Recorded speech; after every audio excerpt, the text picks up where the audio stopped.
சரி, உங்க கணக்குப்படி நாங்க டெபாசிட் எழுந்ததாவே இருக்கட்டும். இப்ப வெற்றி பெற்று இருக்காருல்ல மதிப்பிற்குரிய அந்நியூர் சிவா அவர்கள், அவங்க கிட்ட போய் கேளுங்க. இந்த மாதிரி பண பட்டுவாடா பண்ணி, பரிசு பொருட்களை பட்டுவாடா பண்ணி, குறிப்பா கஞ்சா பட்டுவாடா பண்ணி நீங்க வந்து இந்த வெற்றியை வாங்கி இருக்கிறீங்களே, உங்களுக்கு இந்த வெற்றி உண்மையாவே பெருமைக்குரியதா இருக்கா, உண்மையாவே ஏத்துக்க கூடியதா இருக்கா இந்த மக்களாட்சி நாடுலன்னு நீங்க அவரை பார்த்து கேள்வி கேட்க.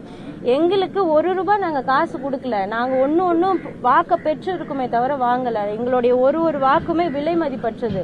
அப்படின்னும் போது உங்களுடைய பார்வையில எங்களுக்கு டெபாசிட் இழந்ததா இருந்தாலுமே கூட எங்களுக்கு இது ஒரு மிகப்பெரிய வெற்றியா தான் பாக்குறோம். போன நாடாளுமன்ற தேர்தலில் விக்கிரவாண்டி சட்டமன்ற தொகுதியில் 8000 சில்லரை தான் வாங்கியிருக்கோம். இப்போ வந்து அதை விட 2000 சில்லரை வாக்குகள் அதிகமாக பெற்றிருக்கோம். ஒரு மாத காலகட்டத்தில் இப்படிப்பட்ட ஒரு பணநாயகத்துக்கு மத்தியில் நாங்கள் வாங்கி இருக்கிறது எங்களுக்கு பெருமையாக தான் இருக்குது. அதை நாங்கள் வந்து தோல்வியாகவே பார்க்கல. இப்படி அதாவது சுருக்கமாக சொல்ல போனால் ஒரு மக்களாட்சி தத்துவத்திலிருந்தே இந்த நாடு வெளியேறிடுச்சு. அதுக்கு ஒரு சான்று தான் இந்த விக்கிரவாண்டி இடைத்தேர்தல். எந்த அளவுக்கு நீங்க வந்து ஒரு ஒரு கீழ்நிலையான செயல்கள்லாம் செய்ய முடியும்ன்றதை இந்த தேர்தலை நீங்க பாத்துக்கலாம்.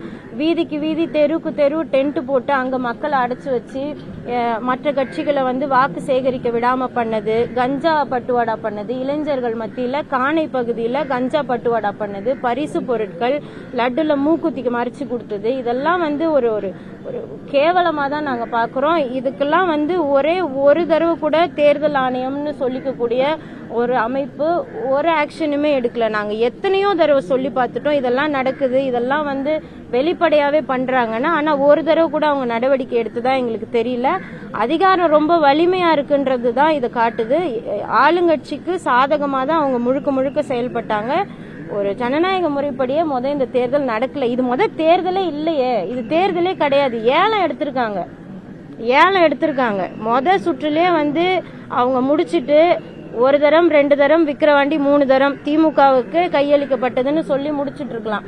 எதுக்கு இத்தனை மக்களை கஷ்டப்படுத்திக்கிட்டு எங்களை மாதிரி ஒரு கூட்டத்தை வருத்தப்பட வச்சுக்கிட்டு மக்களை ஏமாத்திக்கிட்டு இது ஒரு தேர்தல் தான் வெளிப்படையா காட்டிக்கிட்டு இத்தனை ஆயிரம் காவலர்கள் எங்க பின்னாடி வர தேவையில்லாம அலைஞ்சிக்கிட்டு எங்களுக்கு பாதுகாப்பு கொடுத்துக்கிட்டு காசு தான் செலவு. இதுக்கப்புறம் நாங்க என்ன சொல்றோம்னா, என்னுடைய அண்ணனும் அதை தான் சொல்வாரு, சீமான் அண்ணனும் அதை தான் சொல்வாரு, இதுக்கப்புறம் ஏதாவது ஒரு இடைத்தேர்தல் வருதா ஏலம் எடுத்துட்டு போயிடுங்க.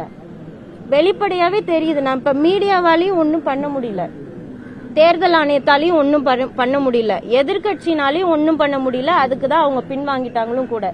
இப்ப எதாலையுமே ஒன்னும் பண்ண முடியல. என்னதான் பண்றது? எதுக்கு இந்த தேர்தல்?